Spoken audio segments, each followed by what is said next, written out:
All right, Shalom, Israel. Shalom. All right, hope you all are blessed. Hope you all in good health. All right, so we're gonna go ahead and get started. So we got about 100 brews on here.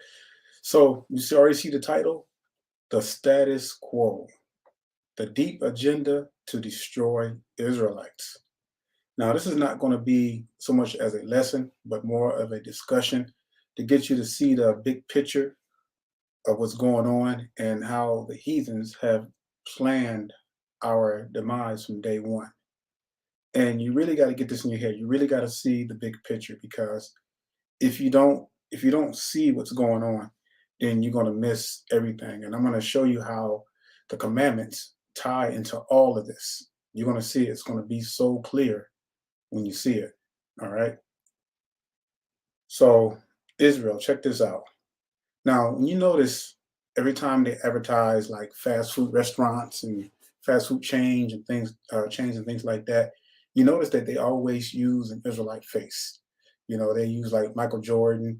They'll use like R&B singers and stuff like that to advertise anything that's unhealthy, anything that's going to kill you less than 10 years. All right. And the crazy part about this whole thing is that you would never ever you would rarely ever see an Israelite face representing whole food or something that's healthy. Think about it, Israel. Think about it. If it's something that's very harmful for you in large volumes, they're gonna always try to associate it with Israel. Now that's part of the status quo that I'm going to be talking about, the deep agenda to destroy Israelites. You got to understand, Israel. Now, the powers that be, or the world leaders, the ones who are ruling this world, like it says in Job 9:24, where it says that the world is given into the hands of the wicked, the heathens. They've sat down and they planned everything. I'm telling you, Zion, everything from A to Z. They planned everything from weaponizing our women, for corrupting our food, from plotting things in our neighborhoods, to bringing down the neighborhoods, to creating the hoods, you name it, everything from A to Z. Because you know why they did that? Because they know that we are the people of the book. Now you may say, well, brother, how do you know that? I mean, how do these folks know that we are the children of Israel? Well, I'm going to show you. I'm going to show you how I know. All right. Now let's look at. Go ahead and turn your Torah. Go ahead and turn your scriptures to Jeremiah chapter 16, and I'll show you this one right quick. All right, Jeremiah chapter 16 and verse 19. It says, "O Yahweh, my strength and my fortress and my refuge, in the day of affliction, the other nations." What does that say? The other nations shall come unto you from the ends of the earth, and shall say, surely our fathers have inherited lies, vanity, and things wherein there is no profit. All right. So this is how we know, Israel, that these people, these heathens, know that we are the people of the book, that we are the true seed, that we are the descendants of the ancient Hebrews that are scattered to the four corners of the earth. Why do you think they work so hard to plan our demise? Why do you think they work so hard to drop every single bullet that they can on top of us, every single bomb that they can on top of us? Why? Because first of all, they know that we are a very resilient people. When you look at during the early 1900s, we had Black Wall Streets all across the U.S., especially through the Midwest. We had Black Wall Street. It wasn't just in Tulsa, Oklahoma. We had them everywhere. All right, Israel. And so even then, we were pulling ourselves up by our own bootstraps, but yet they were still killing us. Why? We wasn't out there committing no crimes. We wasn't out there gang banging. We wouldn't Gangs didn't even exist back then. Warfare didn't exist back then. You see what I'm saying? And we were doing good for ourselves at the time, but they got jealous. They committed genocide, riots against our people. Even though we were not bothering nobody, we were not. out um, killing people, like they always do us. And so you see how that goes, Israel, because they know that once we rise, they know that it's over for them. But at the end, I'm gonna tell you the key that's going to really bring power to our people, Israel. It's the one main thing, and I'm pretty sure you already kind of guessed what that's going to be. But let's just get back to the status quo idea. So when they use our people, and especially for interracial marriages, anytime you see commercial, that's why I don't deal with cable. I have internet where I can stream my own stuff. But anytime you see like these commercials, these interracial commercials, what do you always see? You always see they make sure that it's a brother. Why they use a man? They want to make sure that the Israelite man is represented in dating or marrying outside his race. That's what they want to throw into your faces, Israel. And then you have transgenderism.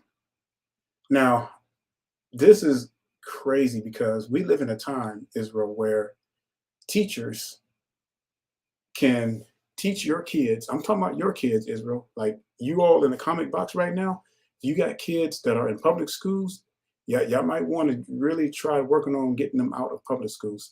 Now, if you already got your kids in private schools, then all praises to the Most High. If you're homeschooling your kids, all praises to the Most High because you got to get them far away from these public schools as far as possible, Israel, because I'm telling you, this whole education system is set up to destroy Israel, especially our Israelite kids, our children. All right.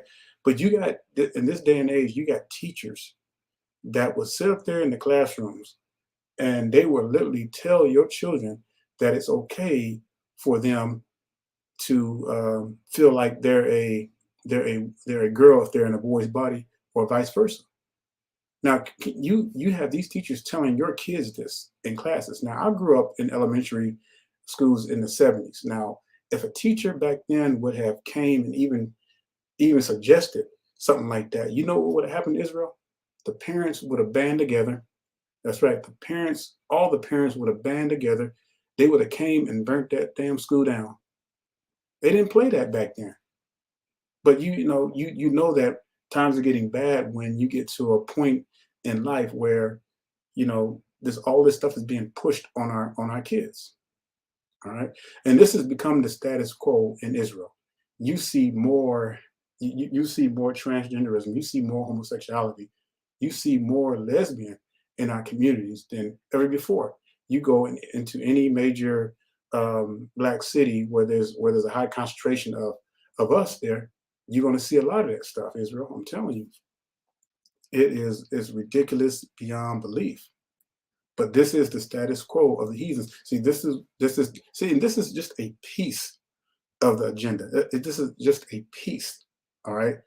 And so when you look at the big picture, all right, when they weaponized our women against us, and they knew that by doing that, they can create welfare, they know that if they can get collectively, and I say collectively, if they can get a lot of these black sisters to get on board with this stuff, they won't need a man in the home. And now, when you have 72.6% of babies being born to unwed black mothers, that's a problem, Israel. That is a serious problem. So why is it a problem? Well, you may not see it being a problem right now, but when you add up the years, when these kids grow up without their fathers and they take on these feminine mentalities, behaviors, and everything like that, guess what? They're going to carry that into their adulthood. And you're going to see more homosexuality, more lesbianism than you ever saw before. See, it's a chain reaction, Israel. It's a domino effect. And this is what I'm trying to get everybody to see. It is a domino effect. The status quo is this. They want to make sure the heathens, they want to make sure that they completely destroy the Israelite family to the point of no return. Because if their purpose is to get you away from the law as far as possible, far away as possible from the law of the Most High. This is their goal. This is what they are trying to accomplish, Israel. And not, so much not trying, they are accomplishing it. Not trying to give them credit, but look at us, Israel. Look at us as a people collectively. Look at us. Look at us and how far we've gone back just within 7 decades. Just within 7 decades. It's crazy, Israel. And another portion of the status quo is the Christian churches. You look at the thinking of the Christian churches. Look how this stuff, this I call it Christian insanity. Look at how it's destroyed our people. They push they push this funky thing, this image in our faces, in our forefathers' faces during slavery, and told them, you worship this image. This is the image that you're going to look upon. And y'all remember that TV show, The Good Times? Remember, I forgot the lady's name. It was, he was Evans, Miss Evans, something like that. But anyway, the son had painted a black Jesus, and the mother was complaining and everything, and she was like, "No, you got to take that down." And so she put the white Jesus back up, and she was like, "Well, this is the only one I ever known and loved." But see, that goes to tell you how much our people have been brainwashed to believe that. So when they hear that word Zeus or Jesus or Jesus, the first image that comes to their mind is a white boy. That is the first image that comes to their minds. All right.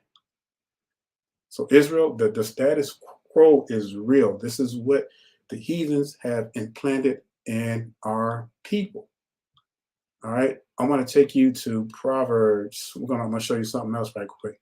So let's go to Proverbs 29, and we're gonna look at verse 2.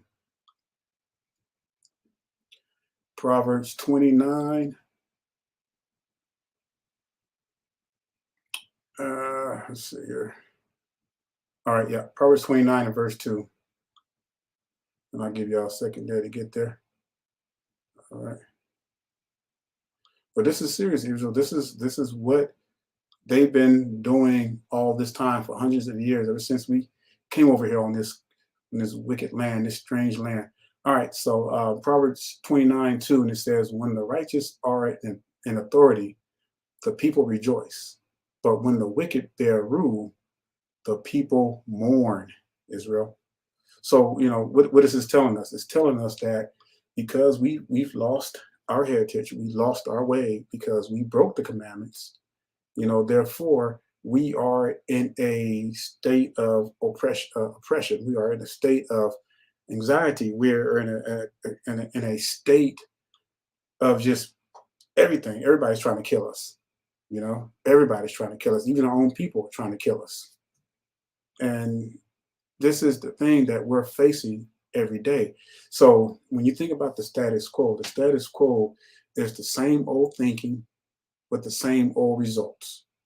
All that stuff I showed you, Christianity, you would think, you would have think that by all this time, our people would have made a change. You got people who are struggling, can't even pay their own rent, but yet they're giving all their money to Pastor Pork Chop so he can continue to feed his fat families. You see how that works? And the temple was never, you never ever see in the scriptures where they took up money like that. The temple was like your modern day library. We had our ancient books. You went there to read and to study and to read the scriptures. All this stuff came by through the heathens because money is their God. And look at our people. Our people are falling right after them with all this stuff.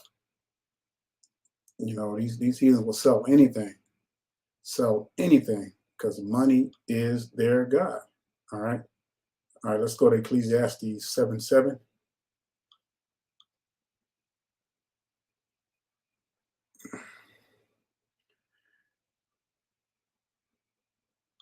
And all I'm trying to do is get you to see the big picture, Israel. See the big picture of what's really going on. All right, let me highlight this.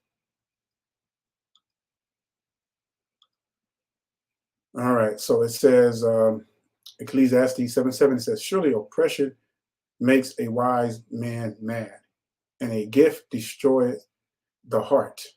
All right. So yeah, our people are mentally ill. Why? Because we are in a state of oppression, Israel. Now I don't have to tell you, what scriptures to go to, but we already know the scripture, Deuteronomy 28. If we would have followed and obeyed the commandments of the Most High, guess what? We wouldn't be in this situation, would we? We would not be mad and mentally ill as a people.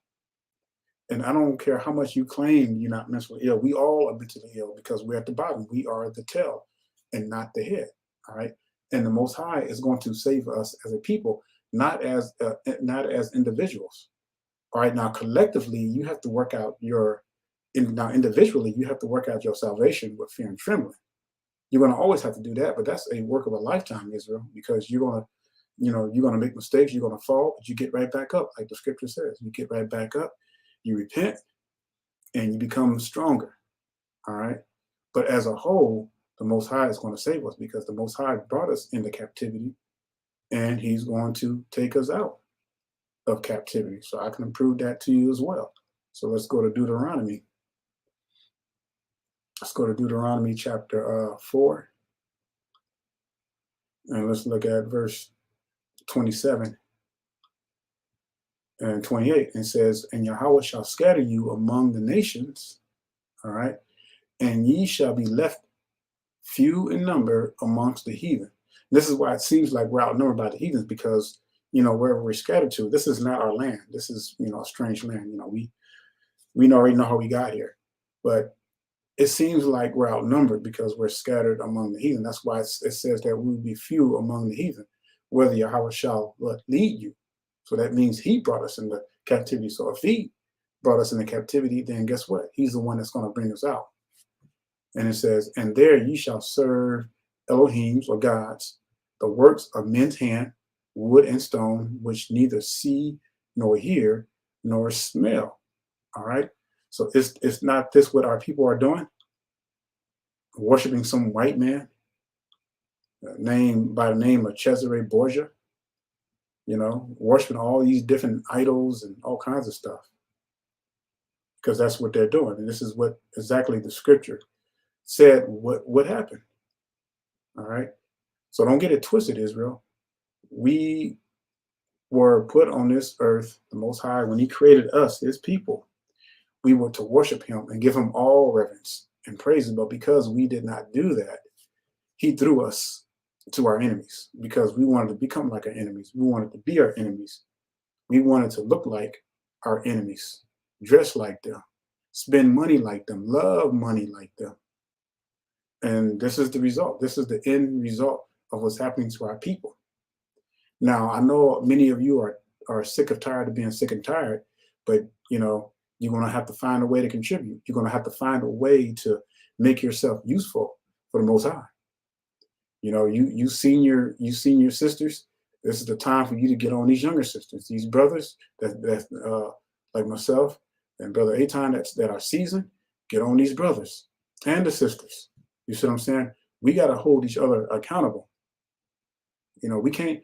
It's just like you see your brothers going off, you see your sister going off, and then you not saying nothing about it. And you turn a blind eye. You're just as guilty. You're just as guilty. All right. Let's go to I'm gonna go to First Baruch chapter 2. All right, First Baruch chapter 2. Let me find it here.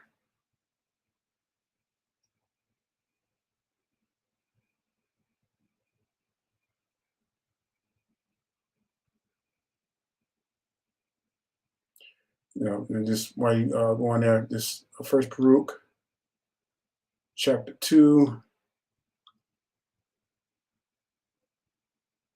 All right, so let's look at this is the Sefer. So First Baruch chapter 2 and verse 13, it says, "Let your wrath turn from us, for we are but a few left among the heathen, where you have scattered us.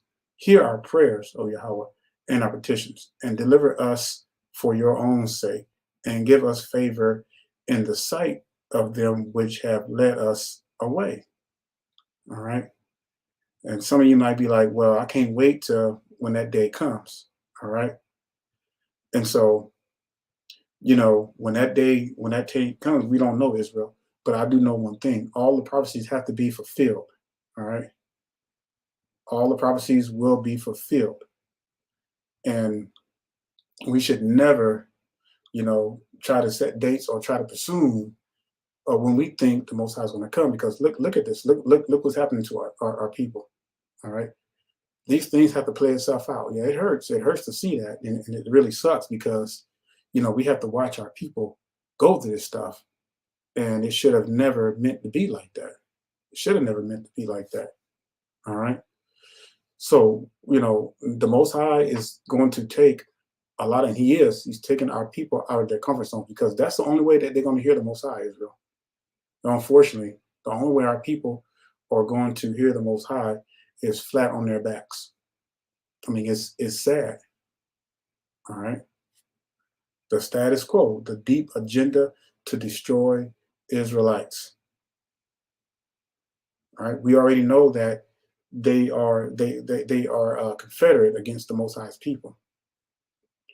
All right. And I don't know what else to say to you to make you see this big picture, to make you see that they have totally turned our people against one another. All right. Using every method and every tool to deceive our people. You look at the music industry, the entertainment industry. It's all geared to destroy our people. All right. Anything that's going to promote fatherhood in the so-called Israelite community, anything that's going to promote intelligence, anything that's going to promote us rising up, the heathens will destroy that. They don't want that. But yeah, you can get somebody like Tyler Perry dressed up in dresses, or the Hollywood, they'll play that all day, and this coon and dancery and all this this this wickedness and foolery. No, they'll allow that all day long, Israel. No, they'll love that. Oh yeah, you can do plenty of that, but we don't want you being a Bill Cosby. We don't want you to show black fathers in the home. We don't want you to show that. See, we want the status quo. We want the status quo. We want the hoods to remain the hoods. Why? Because it makes the heathens feel comfortable. It puts them at ease to know that we are a downtrodden people. It makes them at ease to know that we are constantly fighting amongst one another. It puts them at ease to know that we will never come together with the same old thinking and getting the same old results. And it puts them at ease, Israel, that we're not keeping the commandments. That's what's really putting them at ease. It's putting them at ease that we're sitting back and we're destroying the commandments by our wickedness, or they love that. And so, lastly, the main thing that is going to help us, Israel, is these commandments. All right, there's no other way. There is no other way that we're going to be able to come out of this, Israel. And unfortunately, many of our people are already gone. All right, many of our people are already gone. And we're not crying out to the Most High. Now you may say, well, brother, you say crying out quite a bit. What does that mean? What does it mean to cry out? Now, when I say cry out, I'm talking about affliction, Israel. I'm talking about when we're going through something. So you cannot cry out right now. You know why? Because you're too comfortable. You're too comfortable to cry out. We still, we can still go anywhere we want. We can still do this, do that, get any job, pretty much, everything, go to and fro. All right.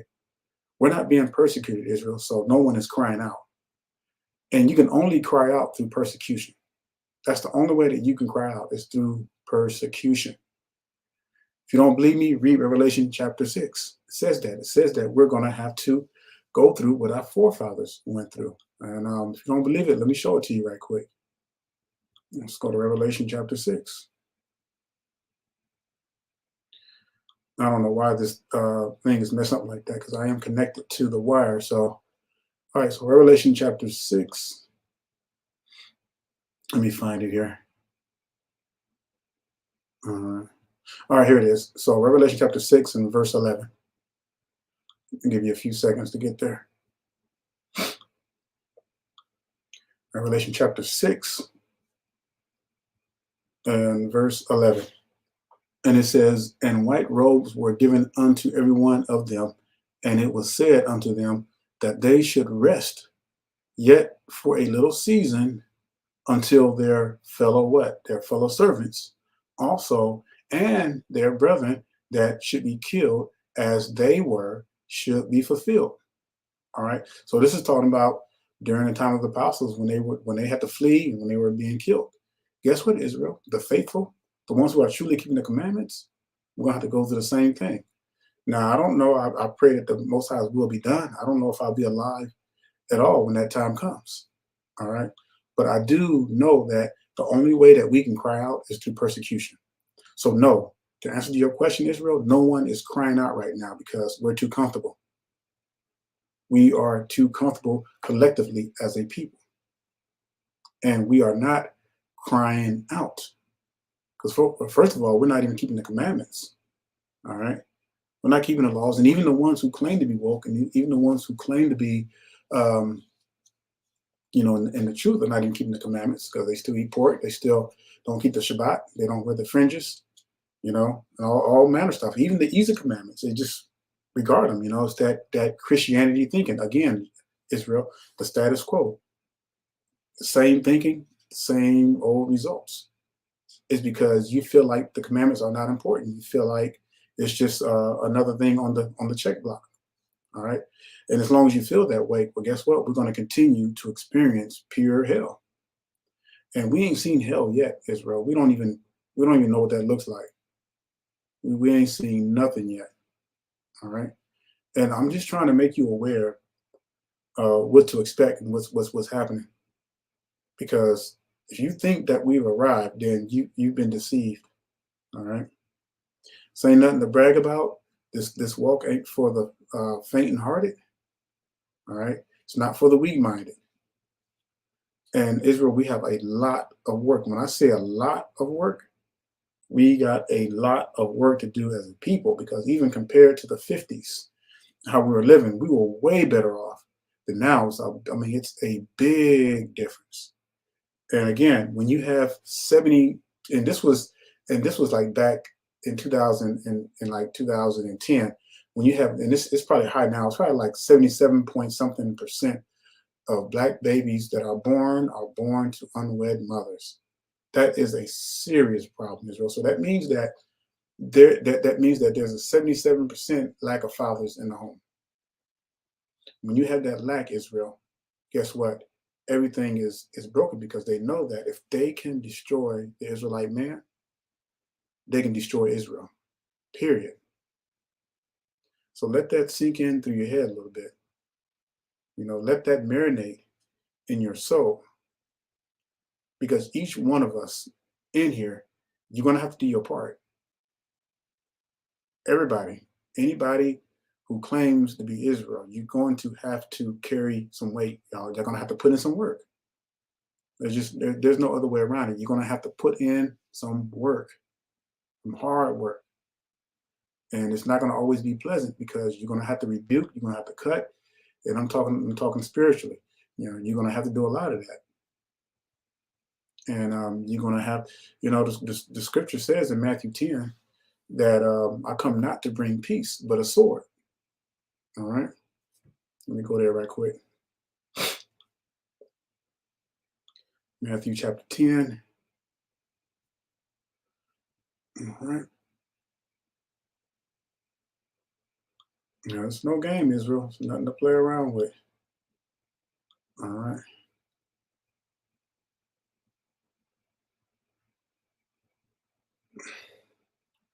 Let's see.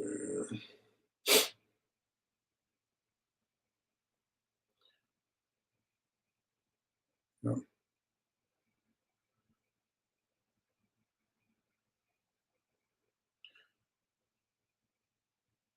It's in there. I just didn't mark it though. But when I get a chance, just read it. It says that I come not to bring peace, but a sword. All right. And he's going to set family against family members. And here it is right here. So 34, Matthew 10:34 says, think not that I am come to send peace on earth. I come not to send peace, but a sword. For I am come to set a man at variance against his father, and the daughter against her mother, and the daughter-in-law against her mother-in-law. And a man's foe shall be they of his own household. It's talking about us, Israel, because we are our worst own enemy. All right. We are our worst enemies, our people. And those are the ones we're supposed to forgive, not the heathens, but our own people. All right. So that right there goes to show you, Israel, there's no peace. And again, our people are not crying out. Why? Because we are not going through persecution right now. We're not going through anything that is making us cry out to the Most High. Just because you, just because you claim you're struggling financially, that ain't nothing, Israel. You're still not crying out because you're not really going through anything. Because that's an easy fix. You just got to get another job or get something, or get another, or get a second job, or stop spending so much, or stop living beyond your means. Those are easy fixes. I'm talking about broad persecution. I'm talking about stuff that's going to make us really cry out. All right. And that's what's going to happen. Again, our people are way too comfortable right now. And the Most High is going to have to get us out this comfort zone. I pray, I do pray. I pray for the war. I pray that because we need this. We need something to get Israel. We need something to get Israel off their rear ends, to make them cry out. We need something. All right. Because as long as our people are just snoring and hitting the snooze button, it's going to get worse, and it's going to get worse. You know, the the 77 point something percent of unwed babies born to mothers is going to increase. I mean, like, dang, Israel, like, it's like in the 50s, we were nearly at like 98% marriage rate. Did y'all know that? In the 50s, look at the marriage rates in the black communities in the 50s. We were like almost at 100% marriage rate in the 50s. Compared to now, it's ridiculous. And how did we get to a point where we've gone so backwards? Everything again, the status quo, the deep agenda to destroy Israelites. And see, it's crazy because our people love the same ones who are trying to kill us and destroy us. These are the same people that our people love. These are the ones that our people love dearly, will do anything to protect them, will even fight your own people to protect these people.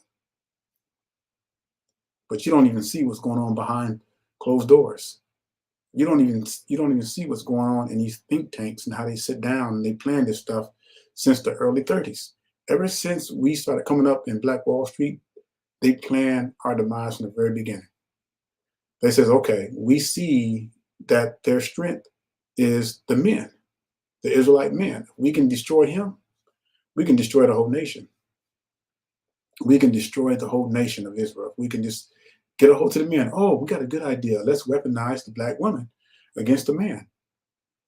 Let's create prisons. Let's build more prison systems, and let's create these laws where it's going to make it easy for black people to commit crimes. Oh yeah, let's invent the three-strike rule and you're out. Yeah, let's create hard situations in the hoods so that when the kids are born from these unwed mothers, that they're more likely going to gangs and they'll sell drugs because that's the only options they have, unless they can dribble a basketball or throw a football. You see how they got our people? It's sad that when your only dream consists of if you can play basketball or sports. That's sad as hell that we've gotten to that point. I mean, man, this is Israel. That we're in deep trouble, Israel. We are in serious trouble, and I'm afraid for our people. Really am. And so, you know, with that being said, I really pray that you see the big picture. I really pray that you see what's going on and how these heathens are plotting against our people. But you know what? We help them though. We help them by falling in and falling for this mess. All they got to do is sit back. Hell, the Ku Klux Klan, they don't even got to work no more. They can sit back and watch us kill ourselves. We're doing everything that white supremacy couldn't even dream of doing themselves, but we're doing it to ourselves. Ain't that a crime shame, Israel? That is a damn shame that we are that we are a self-destructing people. Mm-mm. I mean, it's crazy, Israel. And if we don't get our acts together, our people are going to be destroyed, are going to be destroyed. You got to turn back to the ways of the Most High because, see, when you turn back to the laws, guess what? Everything is going to self-correct itself. Now, it's not going to happen overnight, but when you start keeping these laws, guess what? The sales of pork is going to go down because why? Because you're going to be obeying the Levitical laws of Leviticus chapter 11. You're not going to be eating all that pork. You're not going to be eating all that shrimp and all that kind of stuff. Well, guess what? You're going to start wearing fringes. Guess what? You're going to start practicing your heritage because that's what the scripture says. Practice the righteous acts. All right. So you see how when we keep you see how when we keep the Most High's laws, it brings a balance. If we start keeping the laws, Israel, the marriage rate will go up, and the unwed mother percentage at 77 point something percent right now will start to go down. But see, it's backwards because we're not keeping the commandments. So the unwed mother percentage is going up, and our wickedness is going up. Why? Because we're doing everything that's against the Torah. And this is all the Most High wanted for us, Israel. He wanted for us to be at the top, the head, and not the tail. It's too easy. It was too easy to obey the Most High. But our people couldn't even do that. And I'm surprised that we are, with all this that's going on, I'm even surprised that we are still the people of the Most High. It's almost sad to even say that because of what it's an embarrassment. It really is. It is an extreme embarrassment. I really pray that this is pricking at your hearts. I really pray that this is bringing tears to your eyes because it should. All right. So there's nothing to play with, nothing to laugh about, because we are all we got. We are in this thing, and collectively, we're going to have to go through persecution and suffer because we failed to do what our Abba had commanded us to do in the first place, and we keep repeating the same old stuff, same old thinking, same old results, the status quo. All right, and this is what we keep putting ourselves in. We keep putting ourselves in this status quo, and then they're going to get you to believe that you should vote Democrat. That's the most dumbest thing I've ever had because, we shouldn't be voting at all, Israel. And the Democrats and the Republicans are the same. They are the same people against our people. Israel. What makes you think that one group? What in the hell makes you think that one group of white people is going to treat you better than the other? Answer that for me. Help me make that make sense. What makes you think that one group of white people are going to make things better for you than a different white group of people? They sleep in the same bed, Israel. They got the same purpose to destroy Israel. Come on, I don't know why people get caught up in that political bull, and our people just backwards, thinking that one group of white people is going to be better for you than the other group of white people, when all of them don't mean you no good, trying to destroy you. These people are not our friends, Israel. These people are our enemies. And what's the purpose of an enemy? The purpose of an enemy is to destroy their enemies. And we are their enemies, Israel, as they are our enemies. So go figure. So why are you trying to get entangled with them? Why are you trying to mingle with them? The word says, trust not thine enemies. But here we go. We do it anyway. All right. But Israel, I really pray that you really get this. For those of you who are just now coming on, just make sure you go back through this discussion and listen to every word because it needs something has to break it. Something's going to have to give. Something is going to have to give. And keep on doing the same old thing, routine with the Most High. You're gonna fall. You're gonna fall by the wayside. You're gonna be like the one in the parable of the planter that fell on thorns. You're gonna get choked by the world, and because you're too weak, and you're gonna just fall by the wayside. You're gonna get choked. Read the parable of the sower. Explains everything. But Israel, I'm gonna close it out with this, and I'm gonna close it out with Revelation 14:12, you already know the scriptures by heart, and I should know it by heart. And I'm going to bid you a fair shalom, shalom, and stay strong, Israel. Stay strong, my people. Don't give up. Keep the fight going.